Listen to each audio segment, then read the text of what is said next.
Scripture's pretty clear that something's going to happen. Either there's going to be a rapture first, or a lot of Christians are going to get killed. And that concept comes from a number of places, especially Daniel. In chapter 11, it talks about Daniel got prophecy to the end time given to him.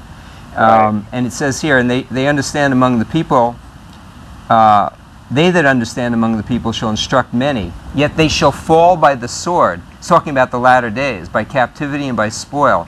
Now when they shall fall, they shall be helped with a little help, but many shall cleave to them with flatteries. And it says here that, you know, in a number of places here, it says that it's going to, the saints will be given into this one's hand. Yeah, it says here. Yeah, let me just. It says here about the Antichrist, and well, it shall accomplish to scatter the power of the holy people. All these things shall be finished. So the Antichrist is going to scatter the power of the holy people, and he says, many shall be purified and made white and tried, but the wicked shall do wickedly, and none of the wicked shall understand, but the wise shall understand. And from the time that the daily sacrifice shall be taken away and the abomination and made desolate set up, there should be 1,290 days. The daily sacrifice could be the fact that we die daily to Christ, or it could be in a temple. It's interesting, it could be either one, because Jesus talks about the abomination and desolation and says, let the reader understand. He said the same thing about that when he was talking about the temple, and they misunderstood, thinking he was talking about the temple. And he was talking about the temple of his body being resurrected in 3 days. And he says the same thing, let the reader understand about this abomination and desolation set up in the holy place. And of course, Christians don't need a holy place. We have Christ dwelling within us when we're born again, right?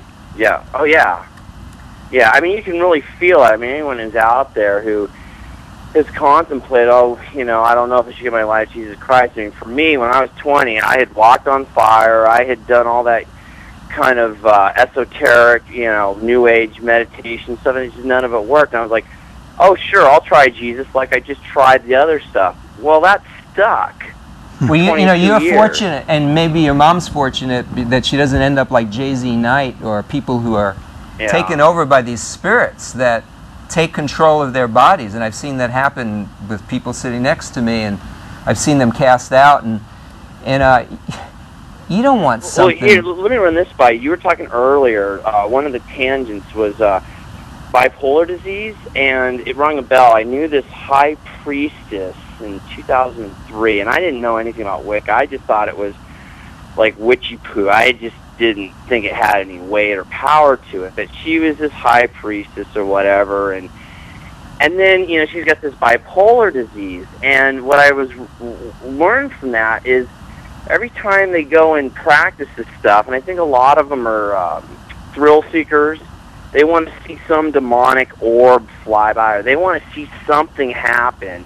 And so they get that something, but there's a pretty heavy price to pay. Yeah, you mentioned that. You mentioned that price, Keating. We've shown film on rock stars that have paid that price to get famous and make millions of dollars. And Carlos Santana says, you know, he's got these spirits in him. He says, I don't care what you call them, devils or angels, I can control them. Yeah, he thinks he can. Same thing. No, you can't control anything without. I mean, you need Jesus to even get you out of that, and you're not really controlling anything. Jimmy Page said that that's the way to get famous: get these spirits into you, and he'd wait in a darkened room with a candle until the spirit took control and gave him this. That's too bad, because I love Jimmy Page. He's such a great guitar player, you know. Well, but and he lives in Aleister Crowley's house. Hello. Yeah, he owns the house. And again, why is he such a great guitar player? Well, here's my thing. I think, you know, if you make the stupid mistake, and I really hate this about the whole crossroads thing of old rock and roll, but where Robert Johnson, you need the devil to help you out with music. And they said Lucifer was the king of music and all this crap.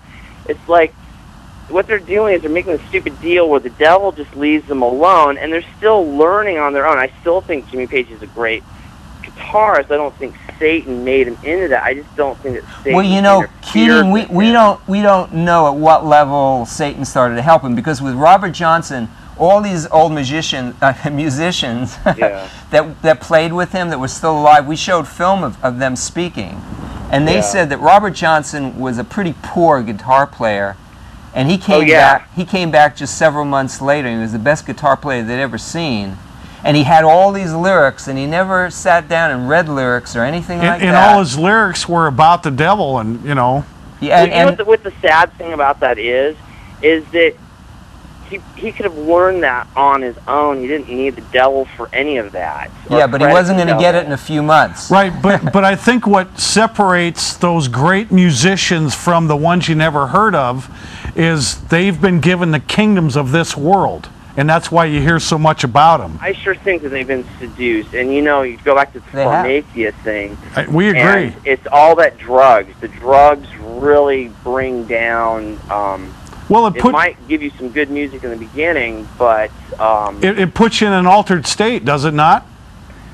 Well, yeah. Now, here's the other thing too. I really think that Jesus used the late '60s, especially the '70s. I've heard a lot of things bleed through, like in my time of dying. I need, you know, it talks about Jesus, and this is an old blues song. So, and there's all these elements that have come through. I just, you know, I hear what you're saying, but I don't think it's as bad as the Rolling Stones. The Rolling Stones are blatant in their soul, you know what I'm saying? Same with Black Sabbath. It's very blatant. Yeah, they did a film with Anton LaVey, the head of the church, a couple of them with Church of Satan, and Keith Richards himself says he's got spirits in him, 4 of them that he's had for about 30 years. You know, and Keating, I agree with you. I want to think about the group, the Eagles. Do you think they blatantly made a pact with the devil? I don't believe they did. Yeah. But yet in altered states something happened, because what's their most famous song? Yeah, Hotel California. Yeah, have you read the lyrics of that song? Yeah, I'm familiar with, you know, Interesting connection, is it not? True. Their most famous. And I hear what you're saying. I mean, if you look at, like, say, Fleetwood Mac, again, you get these undertones. And I do want to say something about basic rock and roll and it being Delta blues based. The best stuff. Forget about Robert Johnson. There's these guys that were Christian preachers, like Blind Willie Johnson, and there's many of these black men who were preaching Jesus. And I really think that rock and roll is Christian in nature because of where it comes from. And then the devil tries to get a hold of it and bury it and play games with it. And I just... As he does with everything else, he takes what God has created and twists it. And so I want to address something. You started out saying meditation, you know, and all this meditation.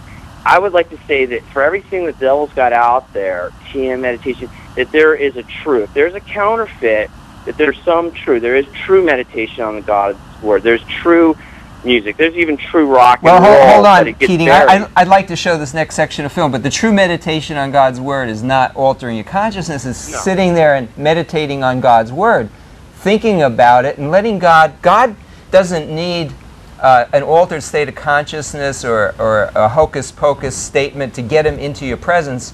He'll put thoughts in your mind when he feels like it.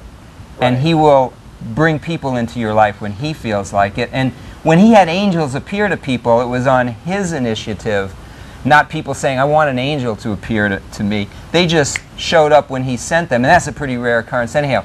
But thanks for your call, Keating. Yeah, thank you. And one thing else I'd like to add about this meditation, Mike, when I looked up the Hebrew in the Old Testament, to when God says, meditate on my word day and night, it means to murmur, to know his word, to repeat it, to embed it in your heart and in your mind. And you do that by continually reading his word and murmuring. Thinking about it, speaking to yourself in your mind, murmuring in your mind maybe about it too. And the beginning of wisdom, knowledge is the beginning of wisdom. And so what do we meditate on? That his knowledge, Well, the fear of the Lord is the beginning of wisdom. Yeah. And then knowledge will come from that, but the fear of the Lord is the beginning. Listen, we've got a 7.5-minute segment of this film, and then we'll be back to take some more calls if you'd like. And we won't have much time, but anyway, we'll have a few minutes. We'll have a few minutes. So let's run the 7.5-minute section of film. We'll see you after that.